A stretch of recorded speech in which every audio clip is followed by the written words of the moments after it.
What's going on, guys? BossUp6 here, back to another video, and today I'm here with another album review. Yay! Guess what album I'm going to be reviewing? You guys will never guess what album I'm reviewing. It's the new Kerry King solo album, his debut solo album, From Hell I Rise on Reigning Phoenix Records, which was also the same Phoenix Records that got Deicide's Banished by Sin, which I absolutely love. This one I didn't. Before I get into that, though, this did come out on the 17th of May of 2024. And this side project, the solo stuff, started basically when Slayer had their final farewell tour, which asked Aerosmith, and asked Kiss, and asked Motley Crue about a farewell tour. It's... hell, whatever. It's whatever. You gotta make a paycheck one way or the other. So, this side project has been going on for about 5 years now, and Kerry's been doing his own thing. Tom has been retired. Lombardo's doing his own thing. And Jeff Hammond, he's no longer with us anymore. May he rest in peace. And they're on tour again. Because we need to drag this dead as a doornail band through more mud than it already has been. Look, I'll be completely honest. When I did my Slayer retrospective, I'm not the world's biggest fan of them, and yet they're somehow the best band out of the big four, in my personal opinion, in terms of the intensity and in terms of how incredible their albums are.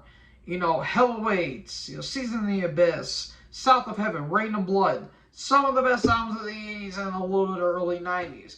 Hell, some of their stuff in the 2000s I think is pretty damn good. God Hates Us All, Christ Illusion is pretty good, and World Pain of Blood. And then they make shit like Repentless and Diablos and Musica, and I'm thinking to myself, oh boy. Speaking of Repentless, if you like that album, you're going to love this album. If you guys know me, I despise Repentless with every ounce of my entire body. That's my least favorite Slayer album. I know it's not Diablos and Musica, but unlike Repentless, I actually like a little bit of the songwriting going on there, and I like... yes, it was new metal, but they made it their own, and I actually really like it. And I know you guys may be noticing, well, why are you just rambling, not talking about the album? There was nothing to really talk about. This is one of the most predictable, boring, and mundane albums I think I have heard probably since the last Iron Maiden album. Senjutsu was 3 years ago, and now we're dealing with this shit. When they put out the first two singles, Idle Hands and Residue, I knew I was going to be in for something. That something wasn't good because it was just as generic and as bland as you can possibly get. And that is basically the entire album. The word predictable cannot be described even if it hit you square in the face with a hammer. Smashed face. Shout out to Cannibal Corpse for that. This album, from the beginning track, Diablo, to the last track, the title track, is so damn boring. I swear to God, I have not heard an album this boring since Senjutsu. It's been 3 years since that album. Seriously, I can't describe how unbelievably generic this album is. Like, this has to be one of the most generic sounding albums I have heard in a hot minute. Like, and I listened to the new 6 Feet Under album. I listened to that album. And yet, call me crazy, I might like it a little more than this one, because for as bad that album is, there's at least some energy and some pretty solid moments. This doesn't really have any of that. Like, you have such original titles like Diablo, Tension, Toxic, Two Fist, Rage, Shrapnel, Everything I Hate About You. Just, oh my God. And like Crucifixion and all that stuff. It's just, oh wait, no, that's Crucifixion. I don't even know what the fuck that means, but I don't think the band knows either. Look, it's no surprise that Kerry King does not know how to write songs. Because we all know the real story behind when Slayer comes to music. It's either Tom or it's mainly Jeff. After Jeff passed, the songwriting just went from it was to here, and then it took a major dip.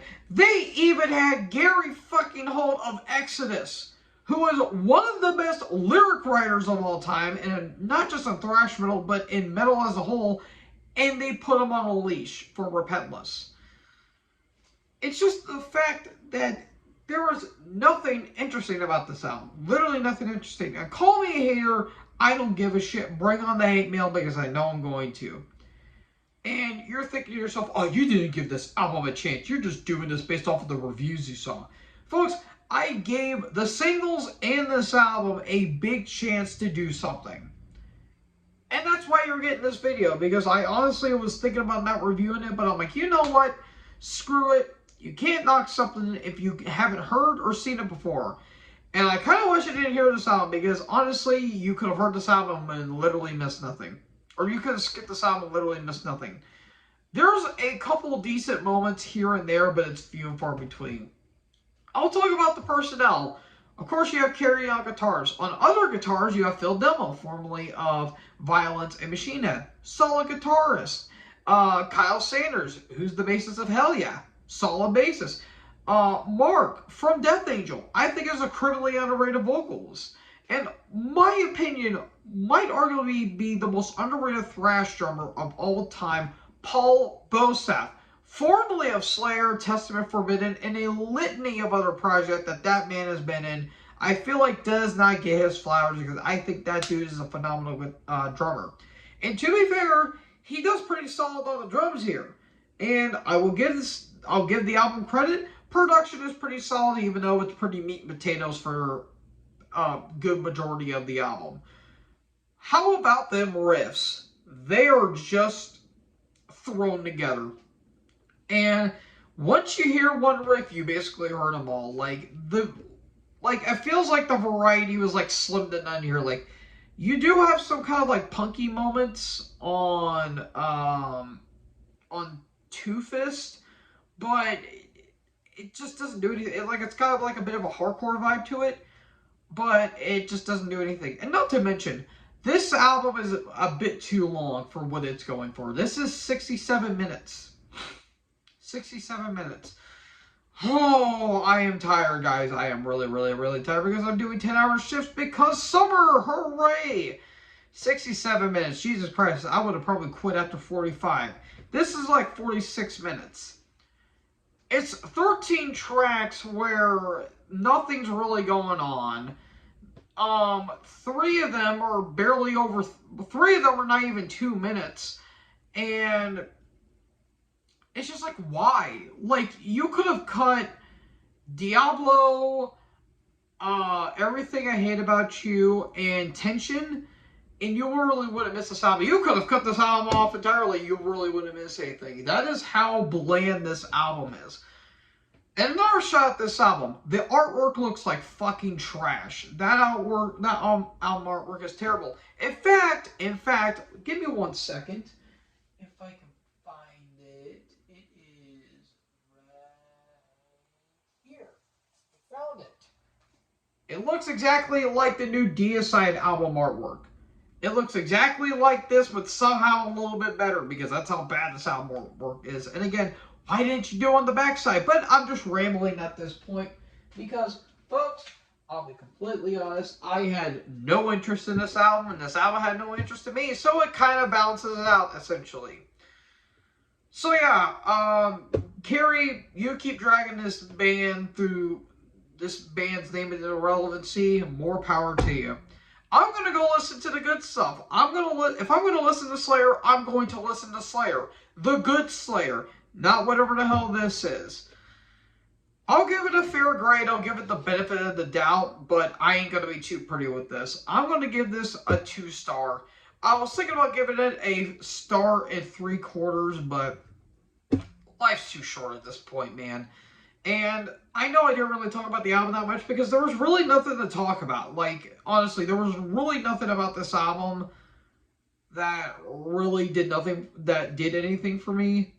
And yet everyone's praising this as one of the best albums of the year. This is not even close to being the best thrash metal album of the year. That, in my opinion, is probably the new Morbid Saint, which I'm going to say right now, is better than anything Slayer has done in the past 30 years. That might stretch it. I know that's stretching it because I do like Christ's Illusion. I do like God Hate Us All. And World Pain of Blood has its moments. But it's nothing like South of Heaven, Seasons of the Abyss. Nothing like that. The new Morbid Saint, who haven't released an album in almost 30 years, have single-handedly destroyed half of Slayer's catalog, in my opinion. Fight me. I don't give a shit. I always get hate mail no matter what, because you know what? Again, life is too short. But that's just my opinion. What do you guys think about this album? Again, I know this really wasn't a review, more so of a rant per se, but somebody has to talk about how bland this album is, and I'm one of the many few that says it, because I kind of agree with Metal Meltdown. It is as mediocre and as predictable as it gets. And also shout out to the Metal Meltdown for doing Thrash and Jackson. That was pretty funny. But yeah, cool. This album was certainly an album that was released in 2024. So yeah, I give it a 2-star, but I'm not going to be any more nice to it. So folks, what did you guys think about this album? What did you think about Kerry King's From Hell I Rise? Let me know in the comment section below. Make sure you guys leave a like, leave a comment, tap the bigger subscribe button, and tap the bell so when I upload, you guys will be notified. Thank you guys so much for watching this video. Most importantly, join the herd. Talk in the next video. Peace out.